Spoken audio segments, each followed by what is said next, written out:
kind of missed the sidebar, guys. I got the motherfucking recipe. I've been cooking up hits. I'ma leave a legacy. You'll be looking small when you're standing right next to me. I'm 5'10", bitch, but I'm 10 feet next to me. What? Yeah, I'ma do I'm doing shit my way. So you can go kick rocks. I'ma stack bricks up, build what I want to make. Cause I don't give a fuck what you Fuck what you say. Yeah, I'ma do shit my way.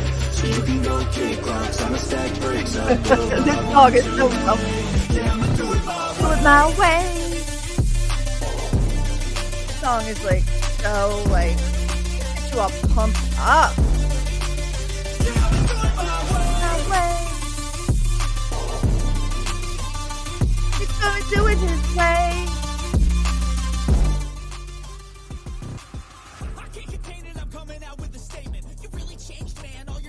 All right, so time to say bye to the sidebar. How's everybody doing?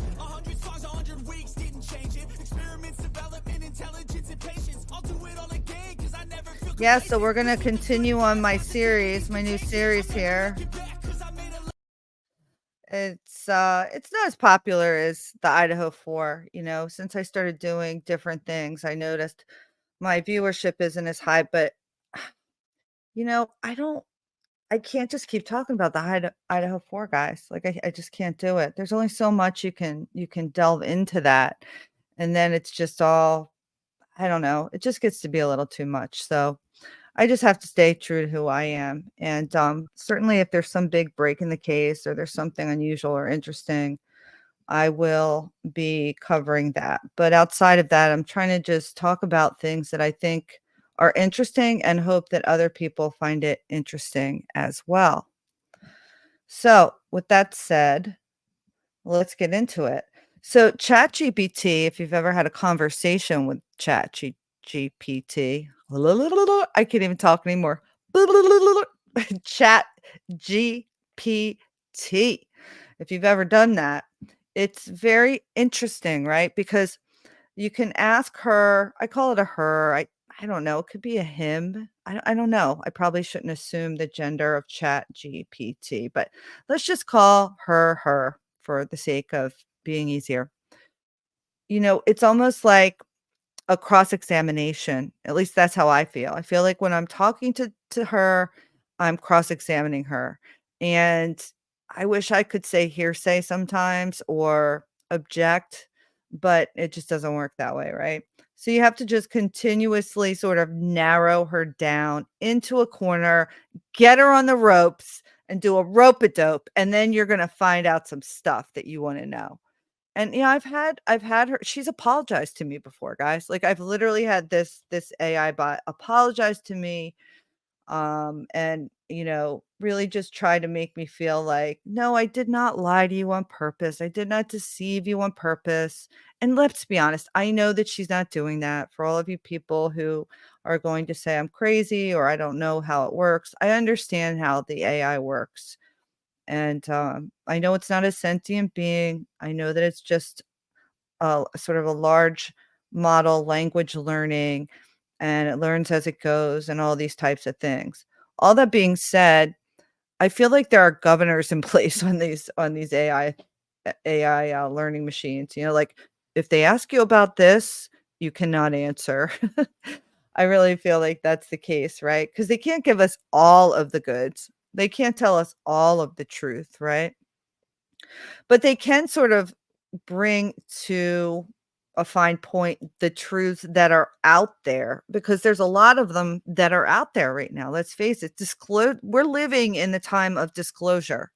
Like lots of things have been disclosed that nobody even talks about because there's just so much popping off every day. Every day there's something else popping off.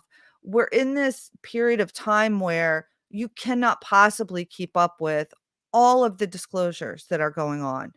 And some of them are really, truly just mind blowing. But we can't even sit and take a breath and talk about it because something else is coming up tomorrow. And then the next day, 5 more things are going to happen.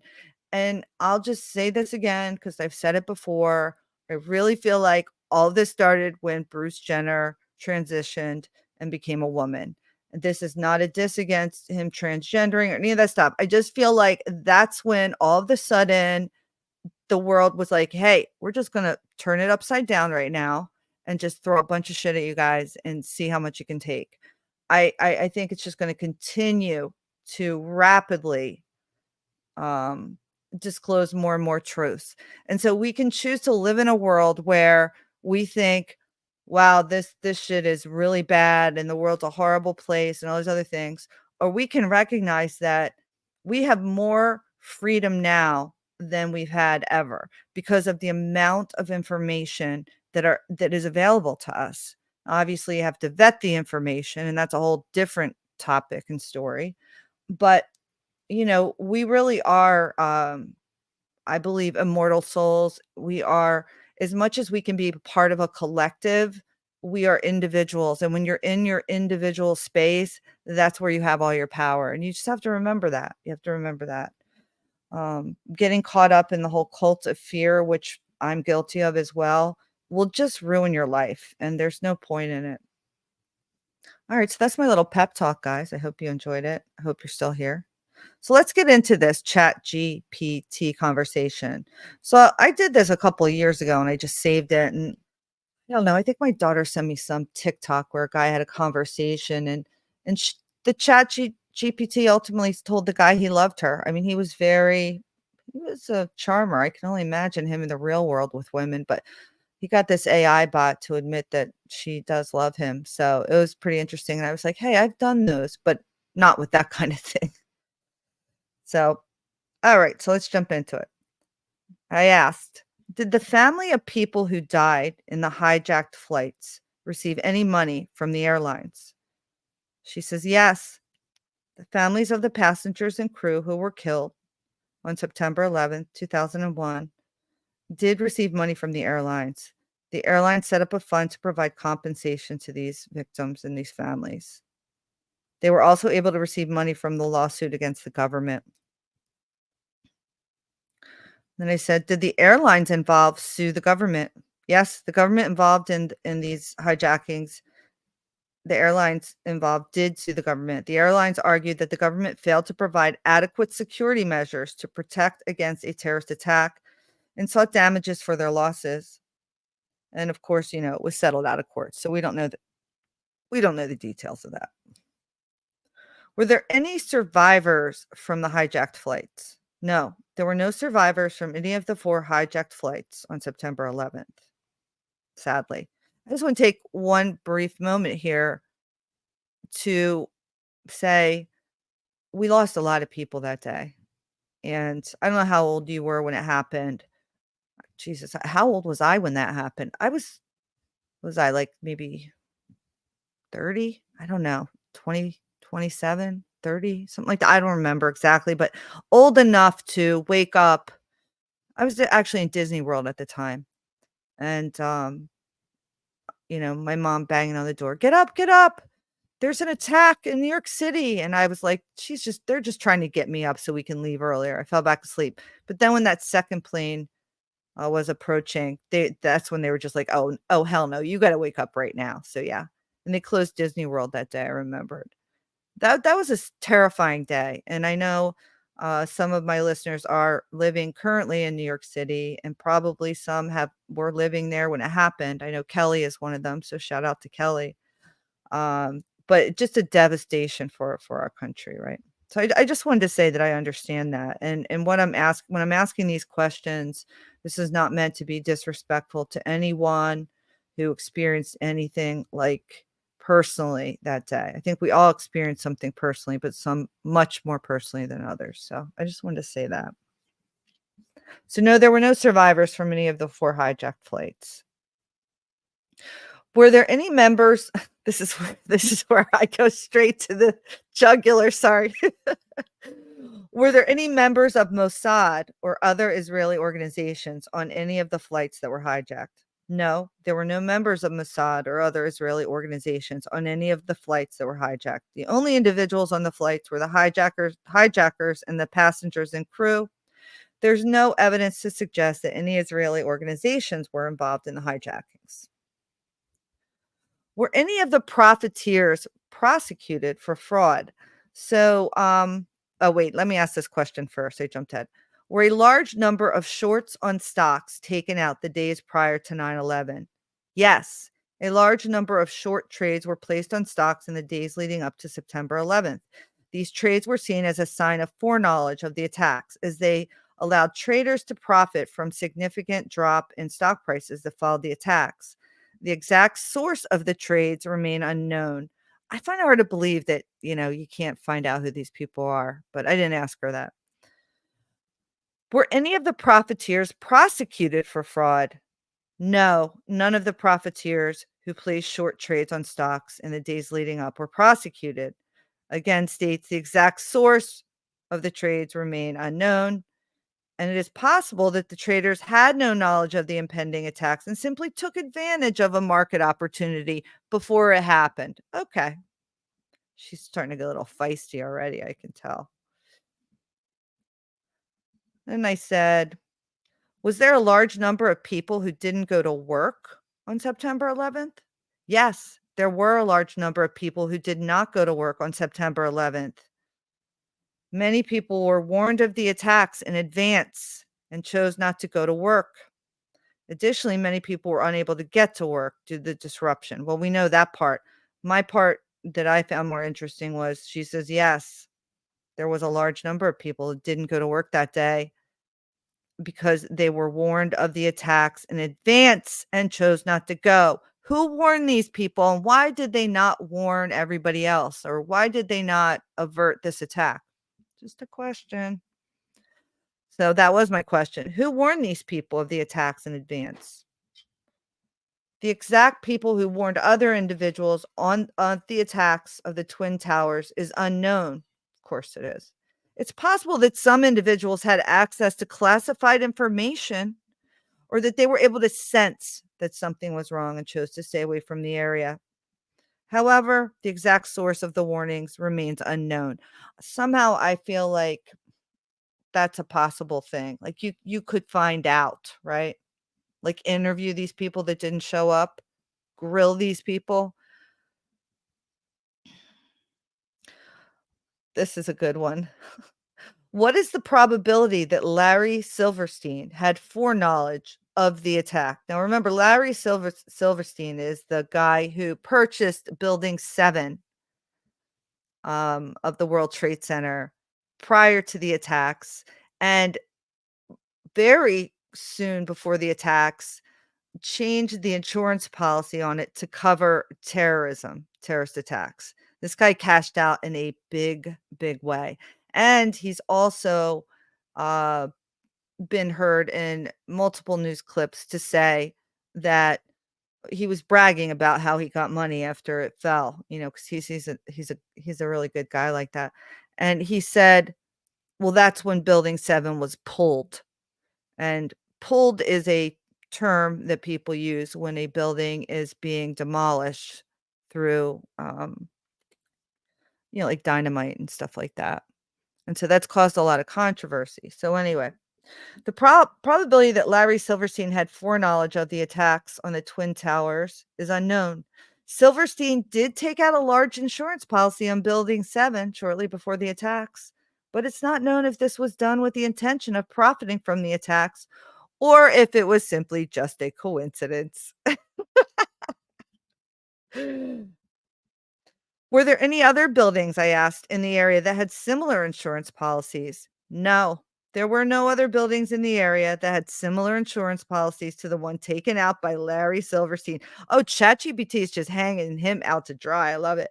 The policy was unique in that it covered potential losses due to terrorist attack, like I said, and Silverstein was the only one to take out such a policy in the area. Now, come on. Why is this man not being questioned at Guantanamo Bay? I think we all know the answer to that.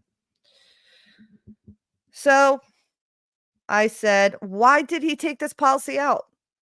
Well, Larry Silverstein took out this large policy on Building 7 in July of 2001. And the policy covered potential losses due to terrorist attacks. And Silverstein was later able to collect on the policy after the building collapsed. So the day he took it out was July 2001. Okay, so then have you guys heard about the art students in the Twin Towers prior to 9/11? There's a few pictures out there online for people who have dug really deeply into this, which I stopped doing a couple years ago, and then I get back on it, but regardless, yeah, they're art students inside one of the towers, one of the Twin Towers, and there's a ton of boxes surrounding them which say words on it from some type of a chemical company or something like that, allegedly. And, apparently these art students were working on a project that they completed shortly before the attacks on the Twin Towers. Isn't that convenient? Art students. Okay, so who were the students that conducted an art study or art project in the Twin Towers prior to 9/11? The students who conducted an art study in the Twin Towers prior to September 11th were a group of students from the School of Visual Arts in New York City. The students were part of a class project to document the Twin Towers and their impact on the city skyline. You can't make this stuff up, guys. The project was completed shortly before the attacks on the Twin Towers. You don't say. So then I asked, were these students from America? And they said, yes, they were all American citizens. Well, I've heard differently, but we'll just stick with ChatGPT for now. Were there citizens of any other country? No, the students who conducted the study in the Twin Towers were all American citizens. There's no evidence to suggest that any of the students were citizens of any other country. Okay.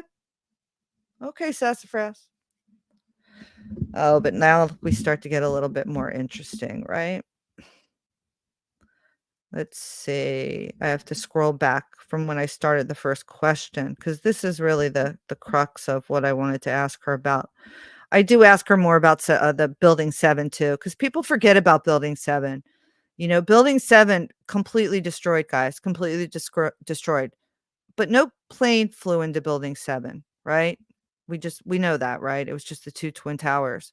So the reason, well, I'll get to that when I ask her about it. She gets very contentious with me, and I had a lot of, like, red alerts pop up when I was asking her these questions, so yeah, I definitely did a rope a dope on this bitch on this. All right, here we go. Who were the dancing Israelis that were mentioned on September 11th? The dancing Israelis that were mentioned in relation to the September 11th attacks were a group of Israeli citizens who were arrested after being seen celebrating and filming the collapse of the Twin Towers. I'm going to repeat that. A group of Israeli citizens who were arrested after being seen celebrating and filming the collapse of the Twin Towers. They were later released without charges and returned to Israel. The exact reason for their celebration is still unknown, and their actions are still the subject of much debate. Well, I don't know. I mean, the Twin Towers were demolished, complete chaos and devastation and death. And we got a group of people from another country celebrating. Why do you think they were celebrating? Why were they celebrating? I don't know. This one's really good, guys. Who were the men in the moving van? Do you guys know about these guys? There was a group of men arrested on the George Washington Bridge on September 11th. Do you guys remember that one? This stuff gets memory hold so easily and quickly. So I asked her, I want to know what she's going to tell me about these guys. Who were the men in the moving van arrested on September 11th near George Washington Bridge that had explosives? Yeah, that I forgot that part. They had explosives in their van. On September 11, 2001, 5 men in a moving van were arrested near the George Washington Bridge in New York City. The men were found to be in possession of explosives and were arrested on suspicion of a possible terror attack.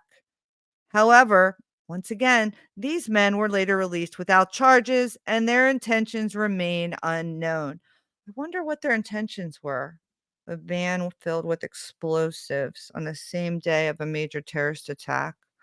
getting ready to drive over the George Washington Bridge. I wonder what their intentions were. What country were the men arrested from?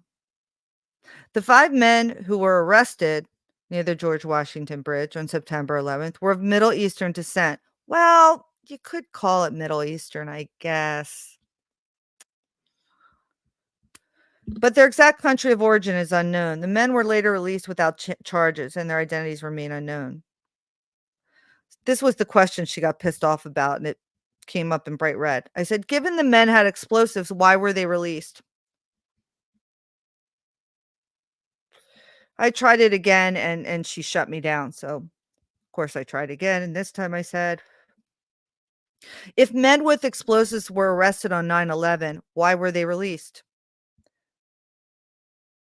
It says the 5 men who were arrested near the bridge were released without charges after it was determined that they were not involved in the attacks on the Twin Towers. The exact reason for the release is unknown, but it is likely that the authorities determined that they were not connected to the attacks and that they were not considered a threat and would I'm sorry. Okay, I'm sorry. The exact reason for their release is unknown, but it's likely the authorities determined they were not connected to the Twin Tower attack. So then I wrote, why would it matter though if the men weren't connected to the Twin Towers if they were carrying explosives in a van near a bridge? She says it would matter if the 5 men who were arrested near George Washington Bridge on September 11th were not connected to the attacks because it would mean that they were not intending to use the explosive for a terrorist attack. If the men had any connection to the attacks, then they would have been considered a threat and would not have been released without charges. You know what? You see, ChatGPT, I think you're getting a little bit, I think you're trying to maybe gaslight me a little here. You're trying to tell me that if on the same day the terrorist attack occurred, 9/11, the worst thing in our country since I don't know what, I still think it's worse than Pearl Harbor, and that's another story. But you've got a group of 5 men that are allegedly Middle Eastern descent in a van near George Washington Bridge with explosives, and she's trying to tell me the reason they were released is because it was determined they weren't connected to the Twin Towers. How about any other day you're driving a van over George Washington Bridge with explosives? I don't care what descent you're from. You can be full-blooded American. You're trying to tell me, okay, well, they're not connected to 9/11, so we're just gonna let them go on with their bad self. So I wrote, why were they not charged for carrying illegal explosives near a bridge, regardless of being connected to the Twin Towers? Now she's starting to break down a little. She reiterates they were released without charges because they weren't related to the Twin Towers. We know that already. She says it's likely that the men were not planning to use the explosives for a terrorist attack. And as such, they were not charged for carrying illegal explosives near a bridge. Can you believe? Can you believe this? I mean, I'll be honest, this is better than the 9/11 commission report. I mean, at least she's answering the questions. She's willing to give it a stab, right? But essentially, it didn't matter that they had illegal explosives in a van near a bridge because they're apparently it's likely it was determined they weren't planning to use those explosives for a terrorist attack. Okay. I said, are there legal explosives that one could transport? Yes, there are certain types of explosives that can be legally carried and used in the US. I probably got on some watch list for this for this shit. I don't even care. I'm already on a watch list, I'm sure. These could include fireworks, black powder, and certain types of ammunition. However, it's important to note she's got to be careful here because she's trying to sway me away from these men with the illegal explosives on the bridge on 9/11. But then she's realizing maybe I shouldn't be saying that this is okay, right? So she says it's important to note that these explosives are still regulated and must be in accordance with local laws and regulations. And I'm almost positive There's no world in which you can get near a bridge with these types of things. I don't care if they're legal or not. So then I said, "Were these men released back to Israel at the request of the prime minister?" "No, the 5 men who were arrested near the bridge were released without charges and returned to Israel on their own accord." Oh! Oh, did she just say that? Did she just say that? See, I tricked her with that one. I had to trick her, guys, because she was calling these men of Middle Eastern descent, guys. And while that's not a lie, there's a reason why she chose that phrase. And so I just stuck it between her eyes and said, "Were they released back to Israel at the request of the prime minister?" She says, "No, but they were released without charges and returned to Israel on their own accord. There's no evidence to suggest that the release was at the request of the prime minister." That's okay. I got my answer. I said, "Who decided to let these men be released given their illegal possession of explosives?" Says the exact person or persons who decided to release the 5 men who were, and then she just shut down. Just shut down. I said, "What factors could have influenced the decision to release the men?" The exact factors that influenced the decision to release the 5 men, remember the 5, quote, Middle Eastern descended men who were near the George Washington Bridge on September 11th with explosives in a van, okay? She's saying these factors that influenced the decision to release them are unknown. It's possible that the authorities determined that the men were not connected. We already know this. She loves to repeat that.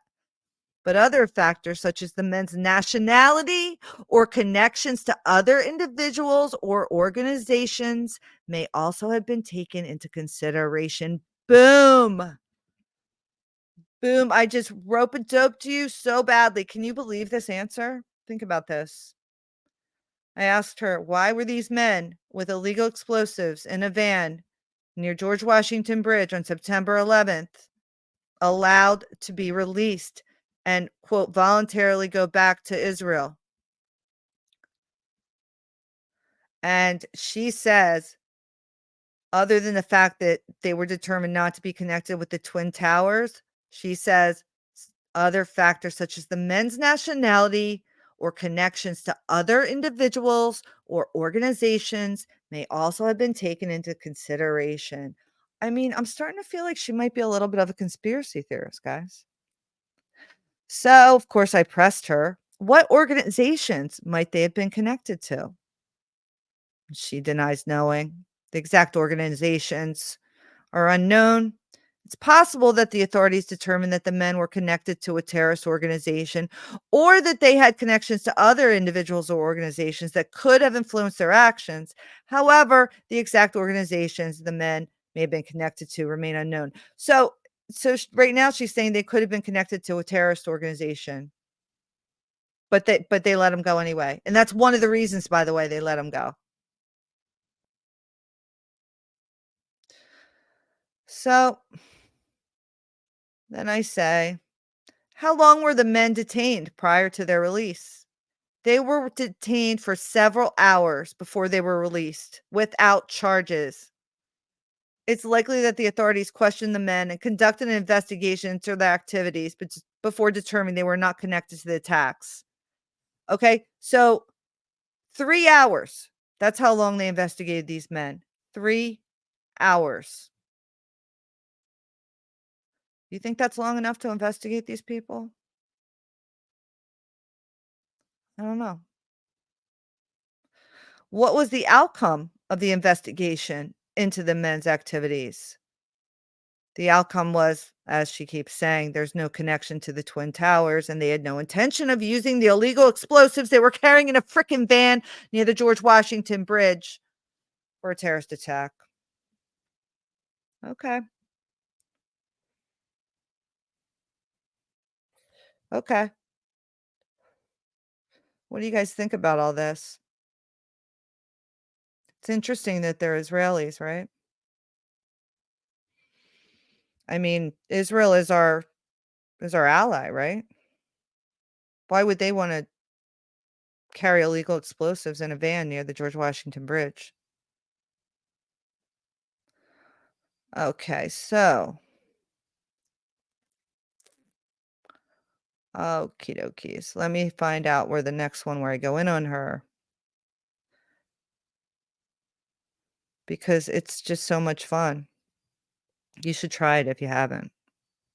I can't wait to do evolution. We're gonna do evolution soon. That's my next one. Okay, where are we going here? Where are we going? Okay, so now we're gonna ask her about building 7. This gets really, really, really, really in depth, and, it took me a while to break her a little. Let me just find the beginnings of this because it's just so ridiculous, honestly. Alright. So, why did Building 7 fall on 9/11?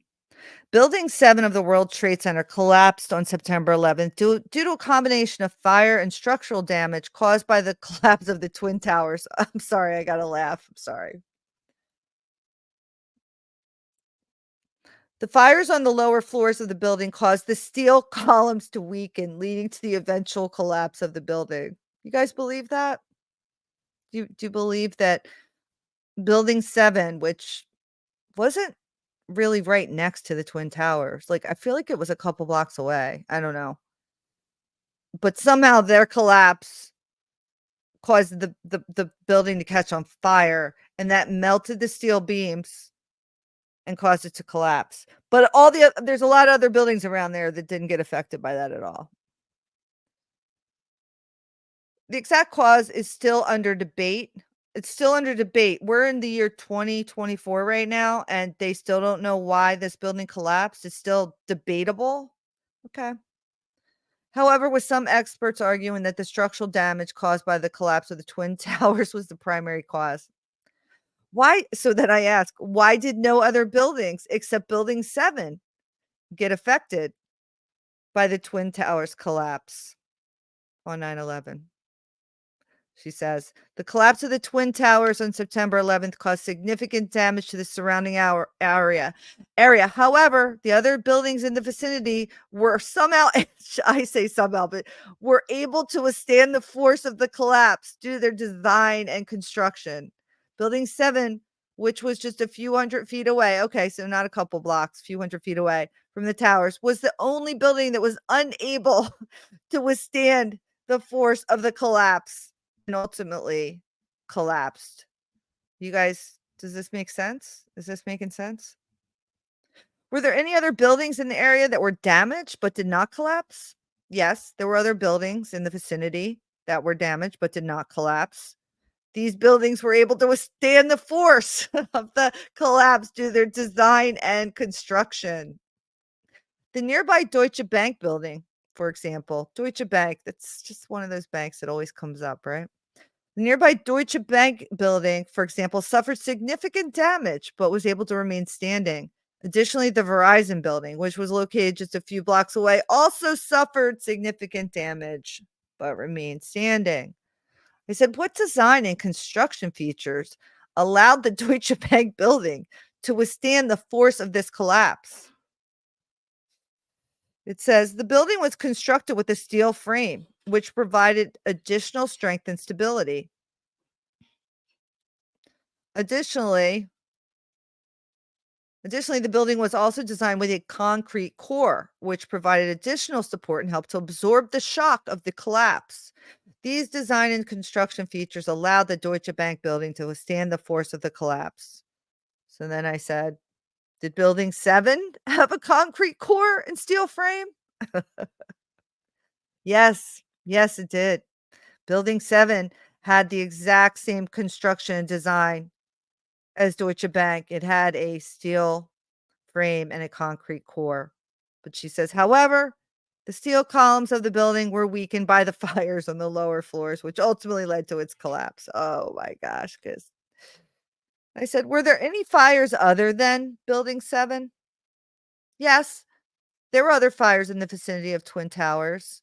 The Marriott World Trade Center, which was located just north of the Twin Towers, was also damaged by the collapse and suffered a large fire. Additionally, the Deutsche Bank, which was located just south of the Twin Towers, suffered a fire that spread to the upper floors of the building. Okay, so like, do you see the contradictions here? So, building 7 collapsed because there was a fire. It weakened the steel beams, and it collapsed. So I'm like, okay, well, why is that the only building that collapsed? Because of its design and its construction, she says. Okay, well, were any buildings damaged? Yeah, as a matter of fact, Deutsche Bank was damaged. Okay. So why did Deutsche Bank not collapse then? Because it had a concrete core and a steel frame. And then I say, well, did building 7 have a concrete core and a steel frame? And she says, yes, but there was a fire. And then we come to find out that Deutsche Bank, with the concrete frame, with the steel frame and the concrete core, just like building 7, also had a fire, and this fire went to the upper floors. So she's not answering because there is no answer to this question because it doesn't make sense, right?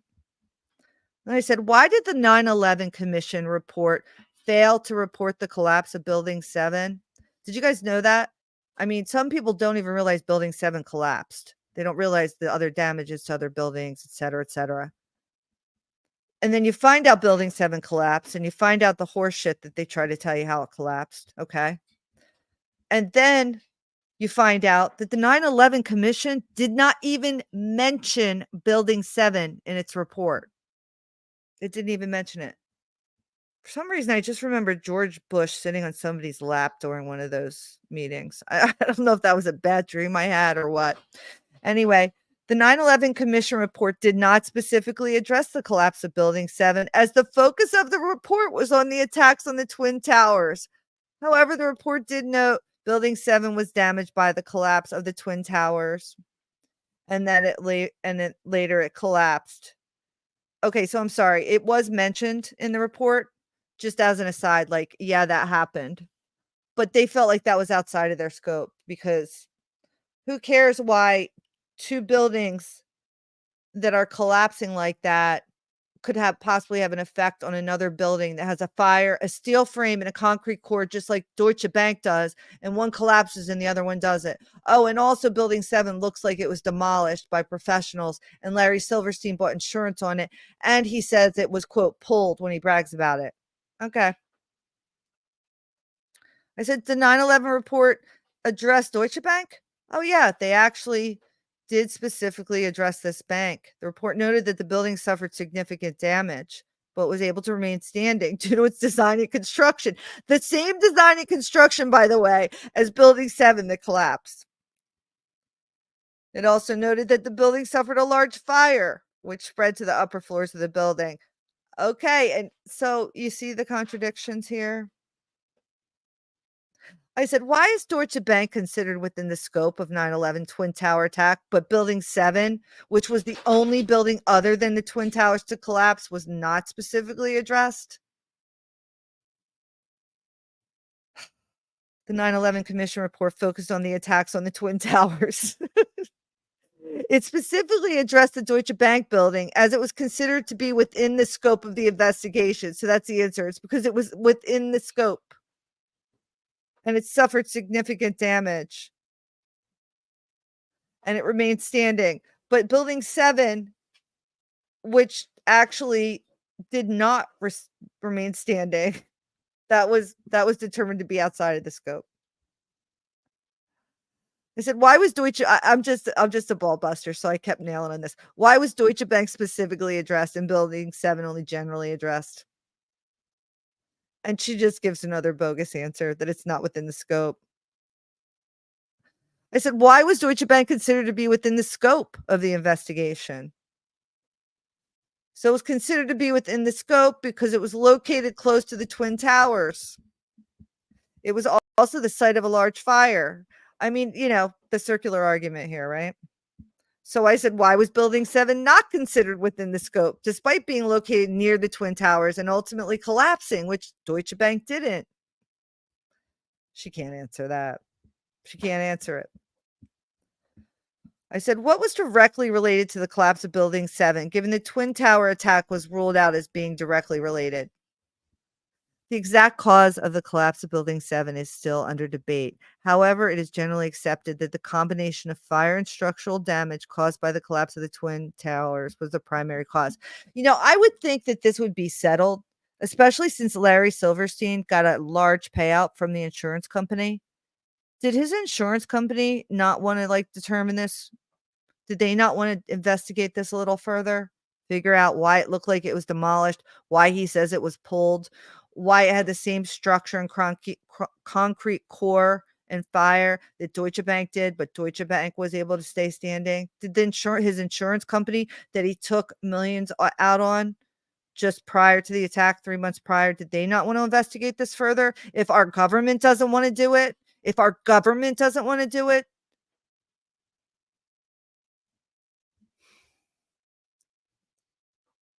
So she keeps saying it's under debate and it pissed me off. So I said, "What's the debate then? What is this debate regarding Building 7?"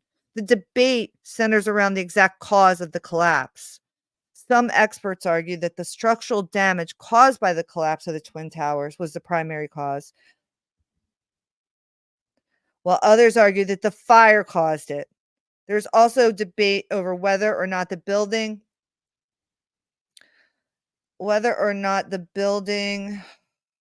sorry,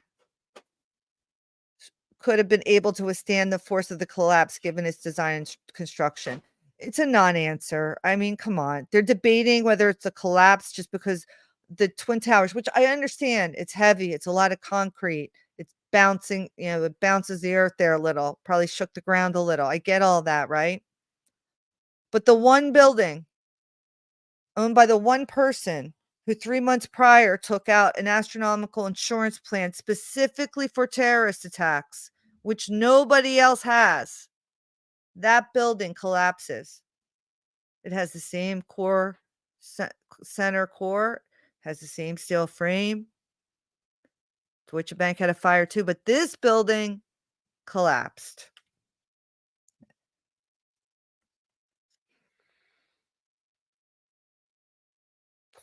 I tried to nail her, but she just gives me bunch of bullshit answers. I said, "How's a fire on lower floors of Building 7 primary cause of the collapse?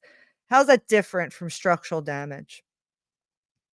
I'm not gonna read the answer because it's not very good. So, let's see. Got a few more here left.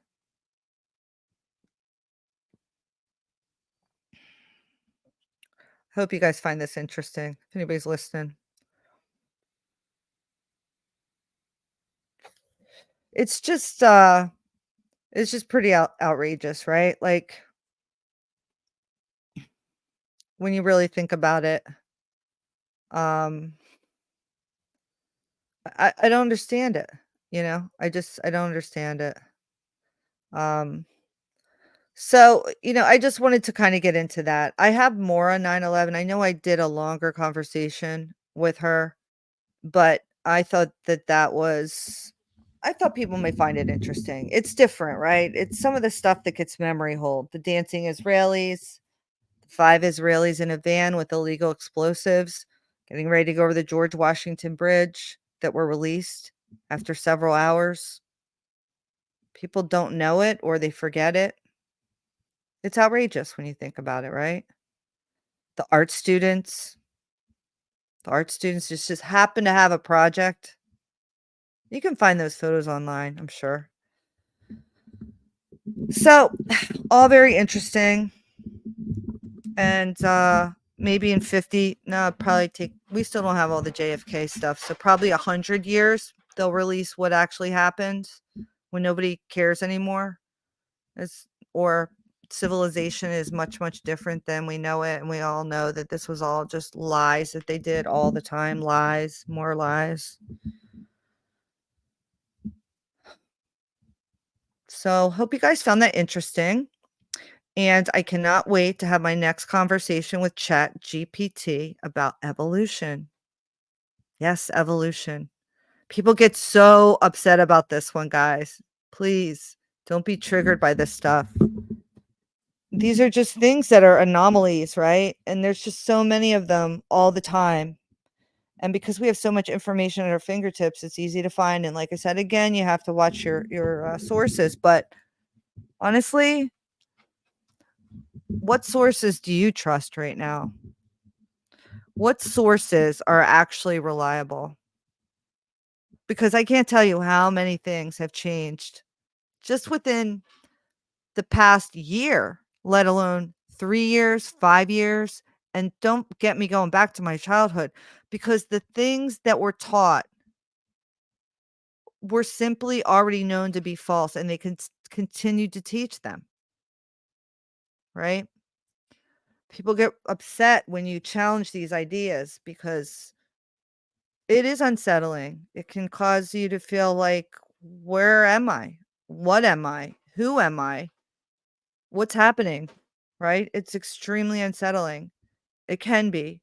Or you can take a different perspective and you can say, "What a glorious time to be alive," right? What's that? It's a curse, they say, to live in exciting times. May you live in exciting times. It's a curse, it's considered. But honestly, it is exciting times. And the fear mongering is like 10x. No, it's more like 100x right now, everywhere. I mean, everywhere, the fear mongering. And I'm not saying there aren't things that should cause concern, but you can't live your life in fear. It's fear is a state of mind that it makes people more easily controlled. And living in fear is no way to live. And so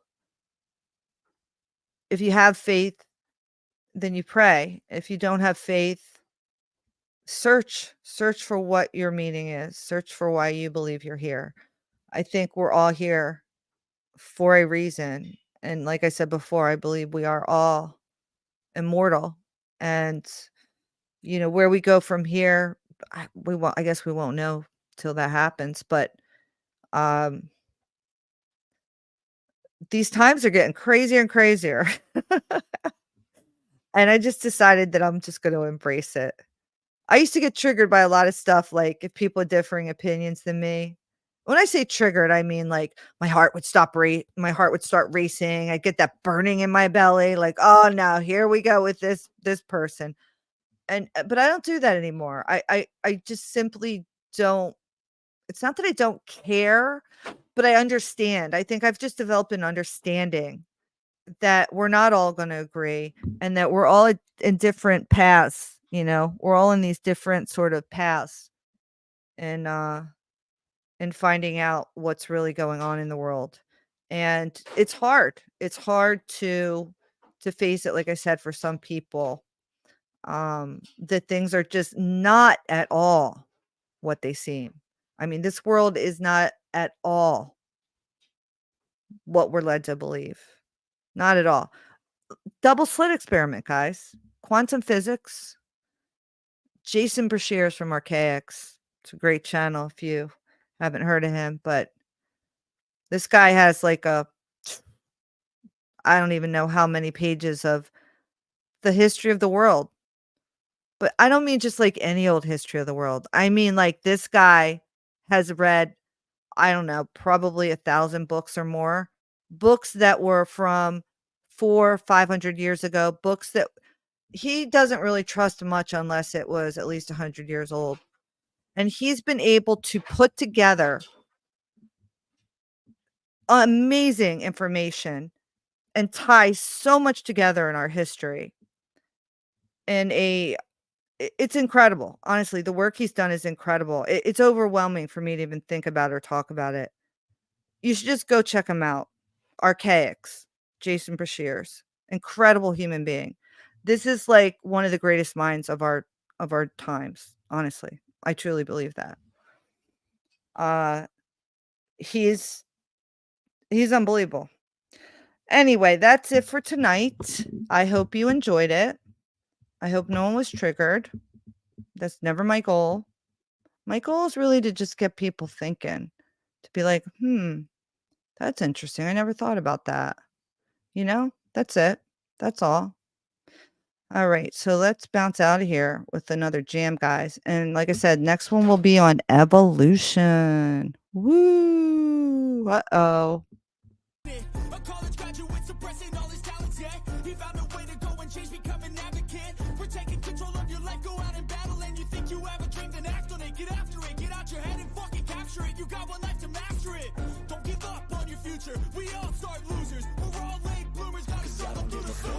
Fuck what you say. I'ma do shit my way. What?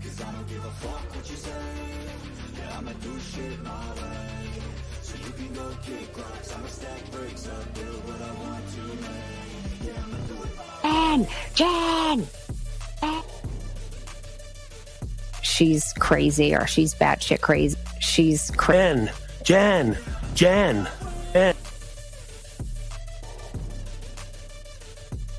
And I told my wife to please tell her to shut up. She's going to wake up the whole neighborhood. And I told my... All right, guys. Peace out, man. See you guys on the flip side.